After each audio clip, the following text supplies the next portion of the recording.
Hey everybody, it is I, as you know, new, and I would like to welcome you to the 18th episode of Indie Bytes. Our first game of the day is Low Light Combat by Wolfire Games. They actually did this game for the Mojam charity drive.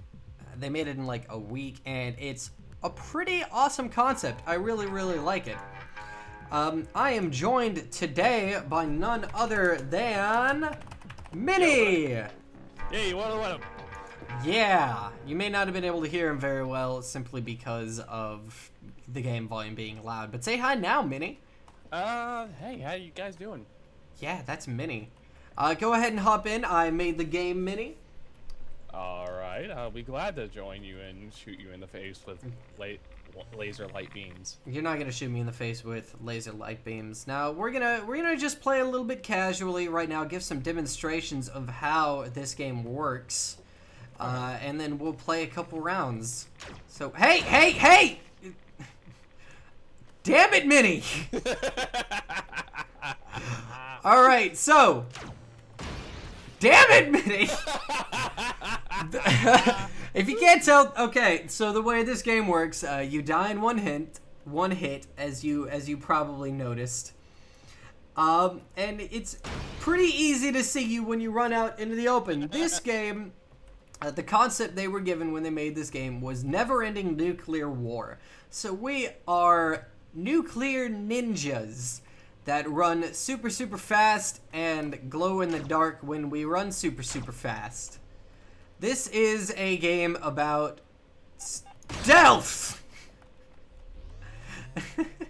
Look in the top left-hand corner and you will see a timer. That timer is how much time you have left until you explode. Oh, looks like we have got this guy keeps dying and leaving. Okay, I need to focus for a second and explain. The timer in the top left is how long you have left in your life. By killing, that time changes by killing dudes. Damn it! By shooting, it takes off 15 seconds, and when you run, you lose it at 4 times the speed at which you normally lose it. But in order to use melee attacks, you have to be sprinting. And in order to shoot your shotgun, you have to not be sprinting. It's pretty simple. Air controls are pretty precise. Honestly, I'm surprised by how much you can control while you're in the air. And the thing in the middle of the arena will not refill, but give you some extra speed twice. And that's pretty much how the game is played. That's pretty much it. So now I'm gonna kick Minnie's butt for a little bit. Well, you know, you seem to be feeling pretty good here. Well, you've been kicking my butt. Oh, geez, I'm winning 6 out of 4. All right, Yeah, 6 to 4. Yeah, you're kicking butt. I'm kicking some hiney. Where are you, Minnie? I don't know. You know where you are. Oh, there's also 2 kinds of flashlights. There's a short range and a long range. Both make you visible while also hopefully making your enemy visible. Oh, water! Don't fall into the water, because you'll die a lot. Oh. Where are you, Minnie? Come on, man. Come on, we gotta show. Talk to me, Minnie. Describe your location. I saw your laser light show. You saw my laser light show. Yeah, I saw your laser light show, man. Wait, that means that you could be anywhere on the map. Or directly behind me.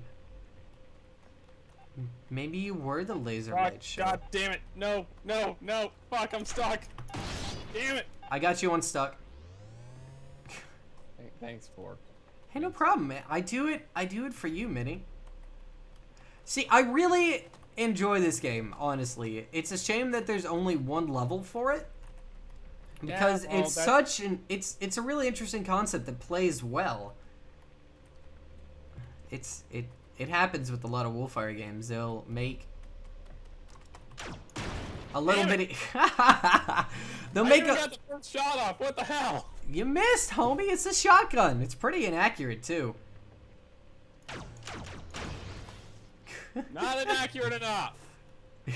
I had to shoot you. I had to shoot 3 times. All right, thrice. Wolfire does that a lot though. They'll make little games for jams, and that's it. Receiver is the same way. Receiver at least has like a random level. This level can't be random though, due to how it made. Where'd you go, Minnie? I don't know. Stop being, you know, a bitch. What? Did you just call me a bitch? Yes. Fuck. Damn it! Don't call me a bitch! It's not alright! Oh my goodness, okay. This will be our last round. Just gonna rattle off some information on the game. You can find this at wolfiregames.com/LLC. For a $5 purchase, you will get 3 copies of the game. You heard him. 3 copies!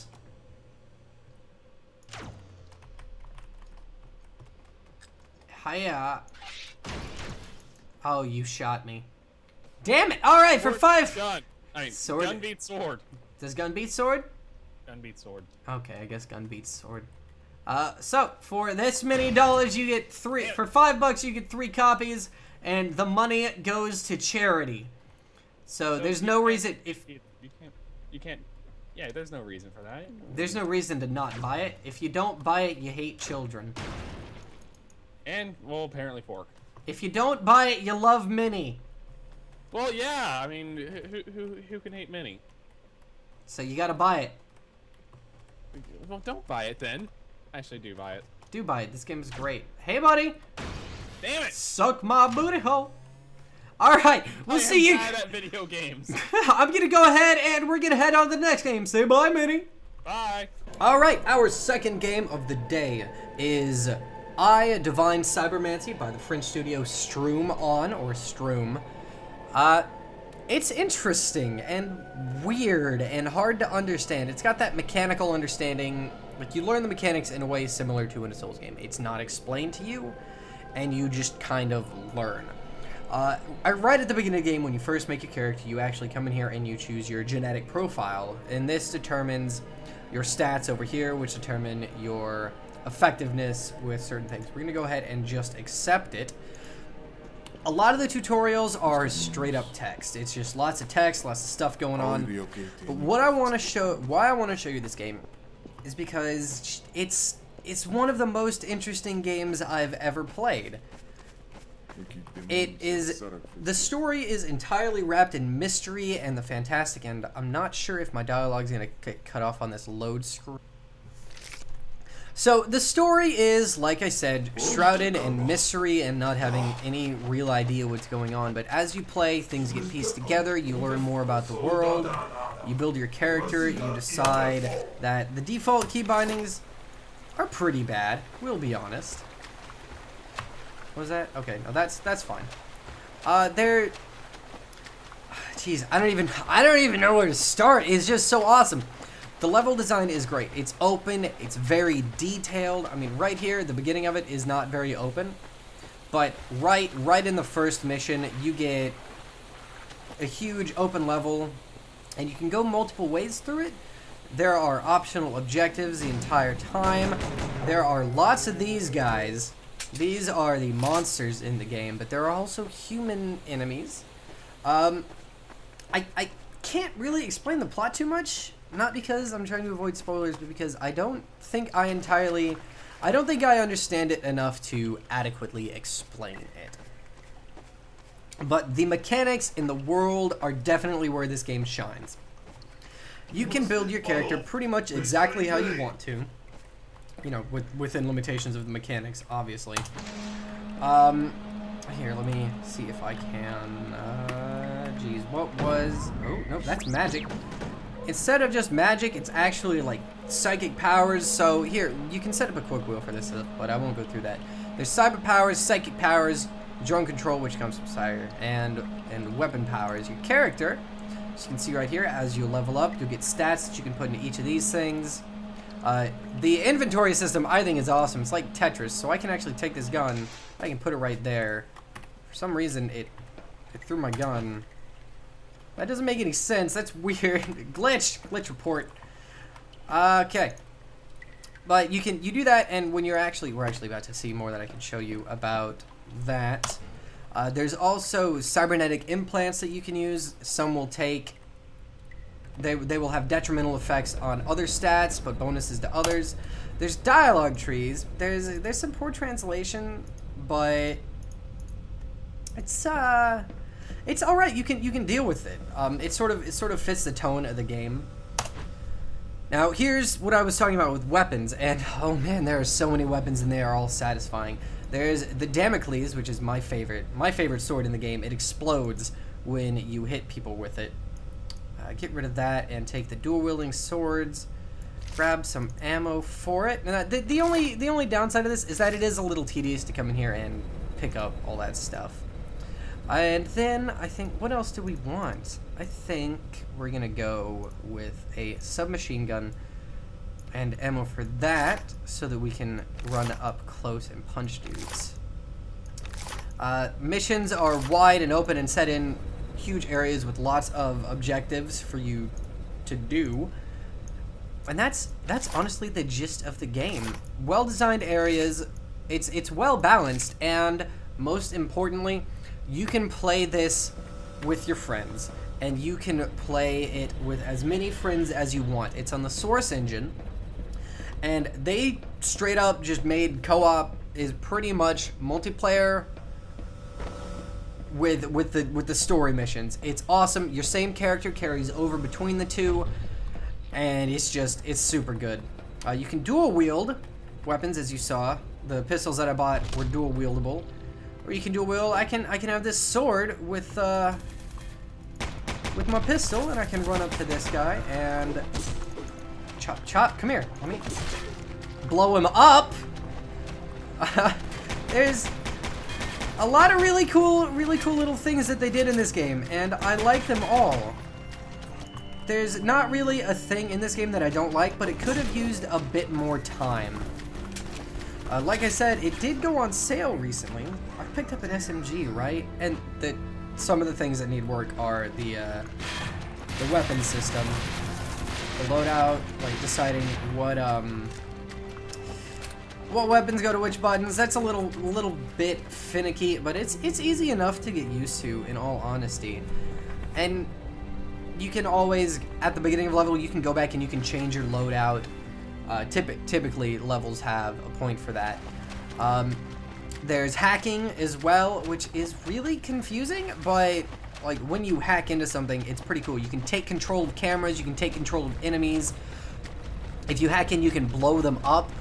There's a lot that you can do, and it definitely there's so much to do in this game and so many possibilities for character builds that it really lends itself well to a co-op experience.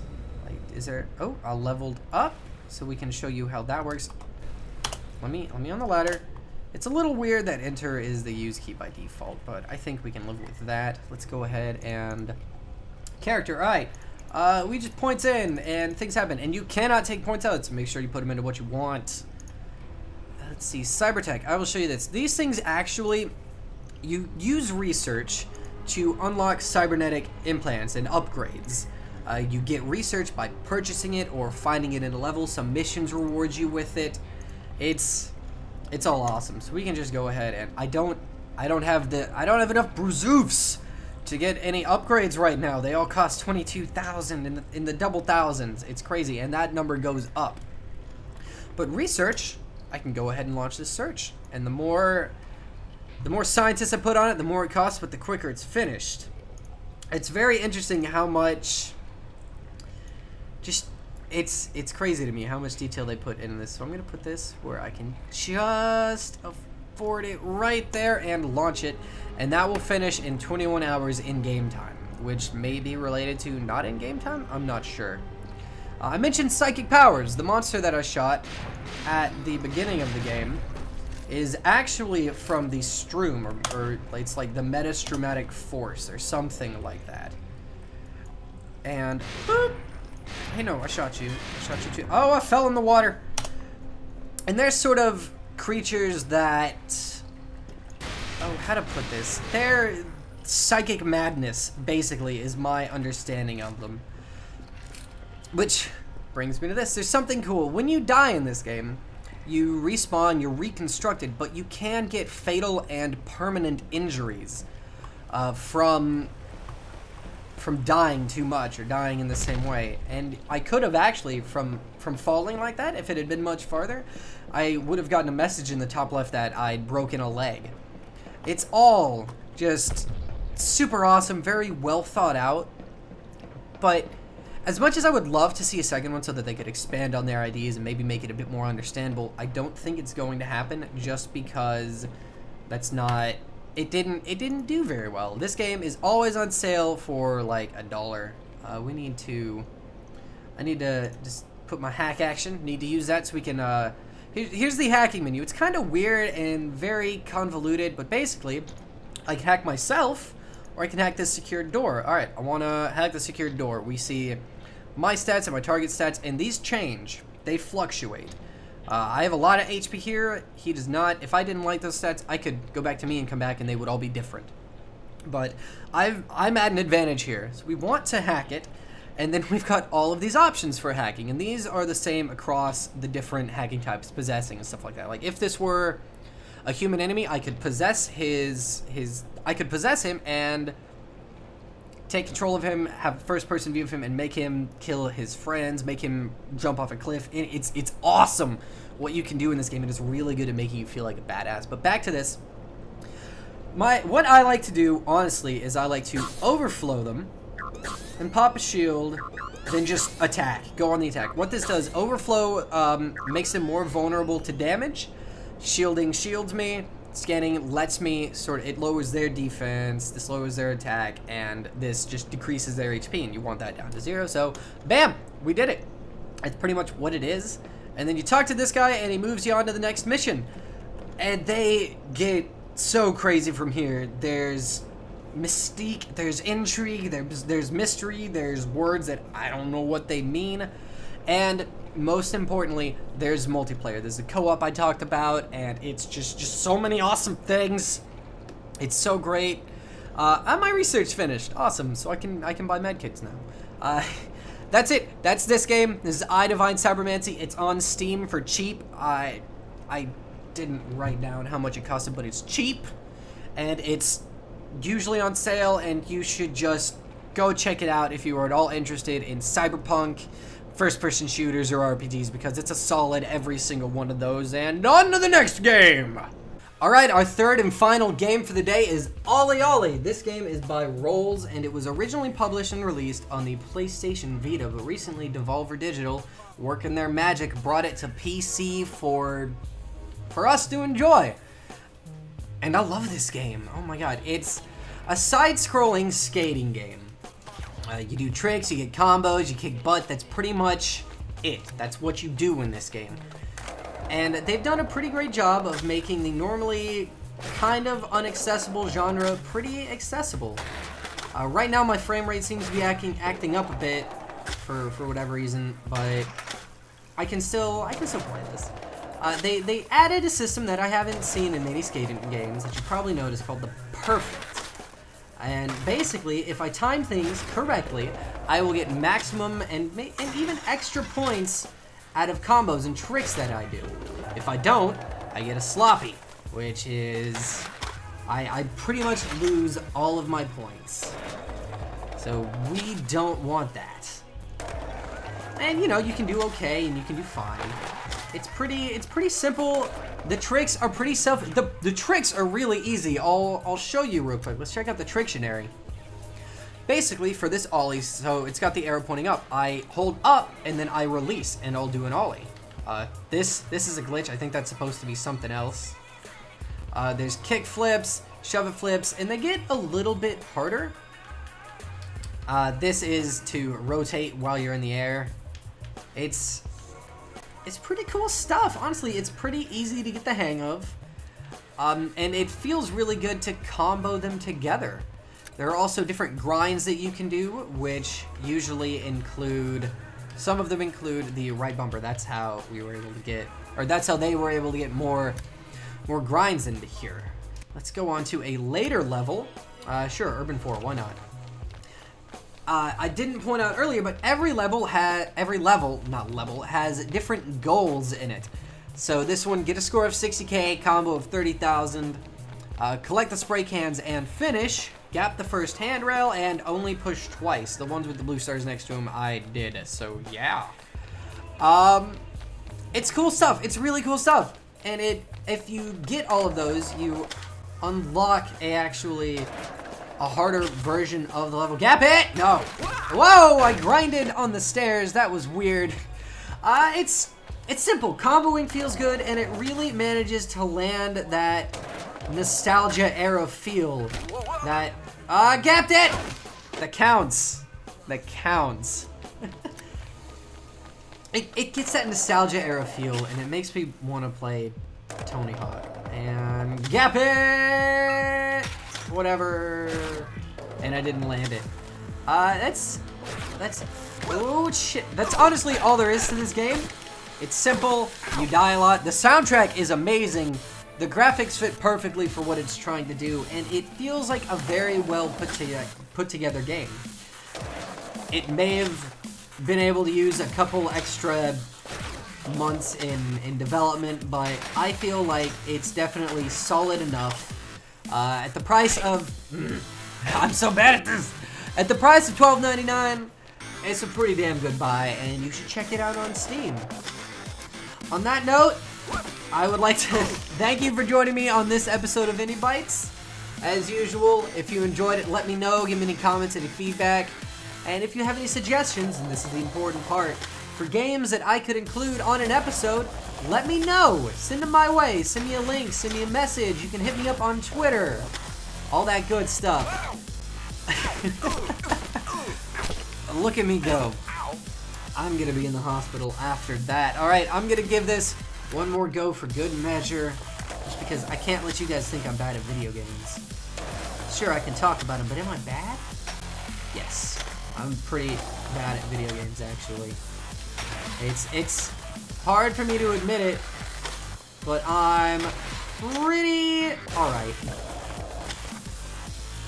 And nose grind, and nose grind, and tail grind, and land. Yeah, baby! Grind on that, and land it. And there we go, just like that, and land. I landed it sick instead of okay, whatever. Thank you guys for joining me. See if you can beat that high score on this level, Urban 4. All right, I will see you later. Peace.